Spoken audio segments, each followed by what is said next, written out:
Welcome to Dynamo Dynamics, winning goals to digital dominance. I'm your host, Danny Perry, and with me as always is my guy, Peterson, and we're here to bring together our love of football and IT in this unique fusion. Kai, how's it going today?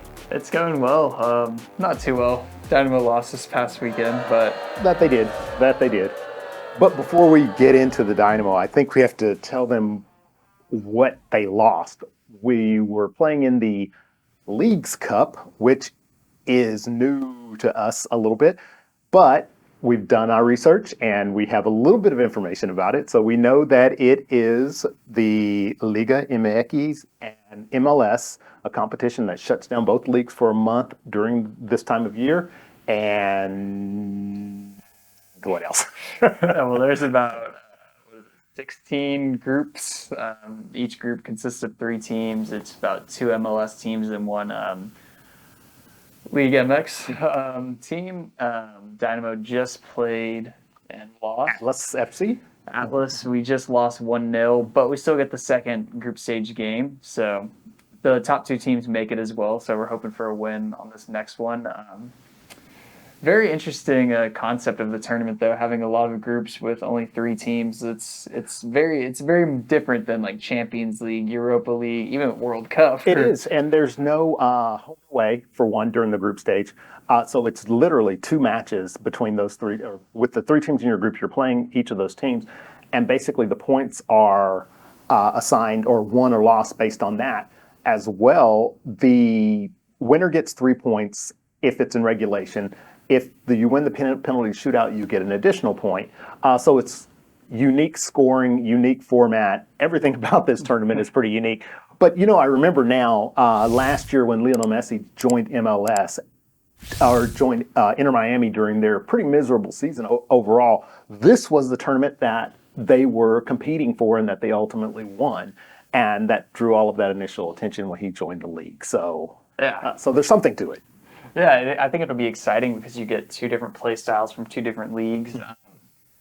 You could see it a little bit in the game. We controlled possession as always. It was a really close game though. 13 shots from us, 11 from them. Both had 7 on target. I think we had a few better opportunities than they did. Besides their one that Clark made a beautiful save on. Awesome save. But it's really cool just to see the difference between the play styles and everything. It was the same thing we talked last week. Euros compared to the Copa America because there's just a lot different. It's really cool, different environments. One thing that was in common though were long range shots. Yeah, both so apparently both leagues are all about shooting it from distance. So, but it was a pretty entertaining.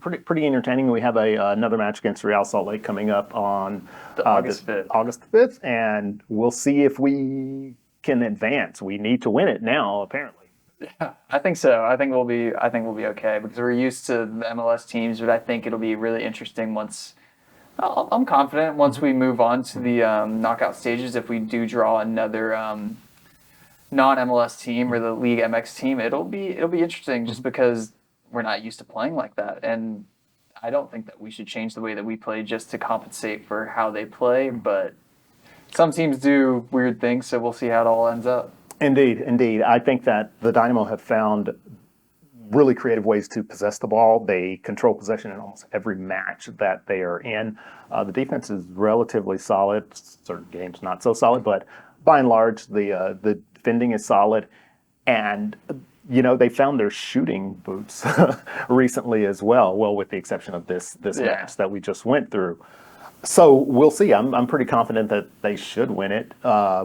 But I'm eager to get back to MLS as well. So. Yeah, I am too. Just because we were on such a roll, it felt like we had so much momentum for I think like 6 weeks straight. We were really taking points anywhere we could get them, and it does suck a little bit to to break it up at this point. Yeah, to take a little break because then if we do potentially get knocked out in the group stage, it seems like we'll have about 2.5, 3 weeks off of.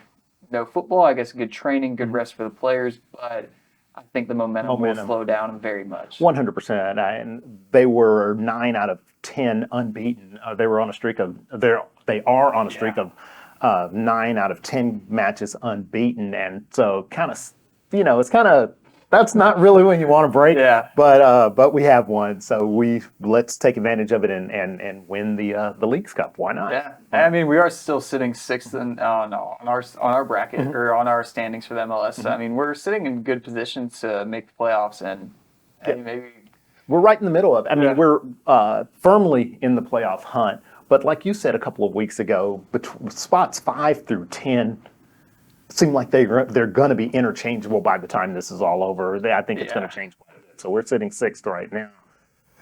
We need wins. I think so too. We do need wins, but that's in MLS, not in the Leagues Cup. We just need wins all around, but Absolutely. specifically in the MLS. So. Absolutely. So we're sitting bottom of our standing in Group H in the Leagues Cup. We're sitting sixth in the MLS, and we've got some upcoming matches. One against Real Salt Lake in the Leagues Cup. We've got then Toronto and a unique little back-to-back against LAFC. So home and away, or away and then home. So LAFC, Olivier Giroud has recently joined that. Former Arsenal, Chelsea, France, PSG. lead goal scorer. He's been around.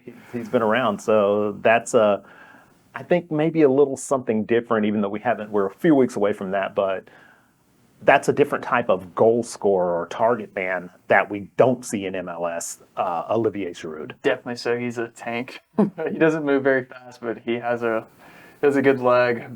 He left foot, right foot, doesn't really matter with him, and he scored some very fantastic goals, I'd say. I mean, the Scorpion? Yeah.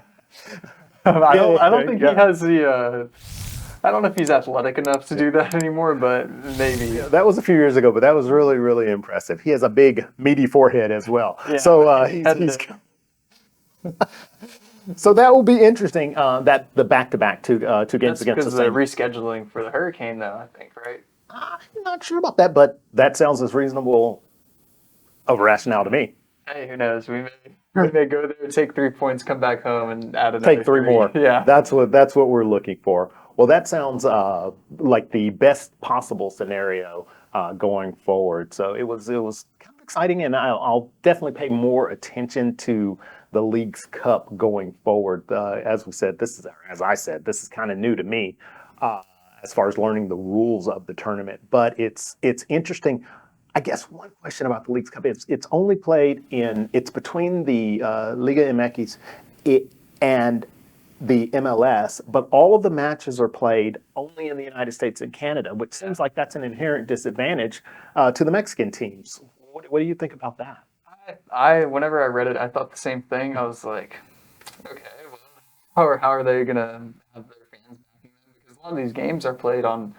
I mean, they will be played on the weekends, but I think some of the games are played on weekdays, and I'm not sure how some of the fans will make it to Chicago. If there's a game in Chicago from Mexico, just for like a 7 p.m. game. Not sure how that's going to work out. Maybe they do neutral sites.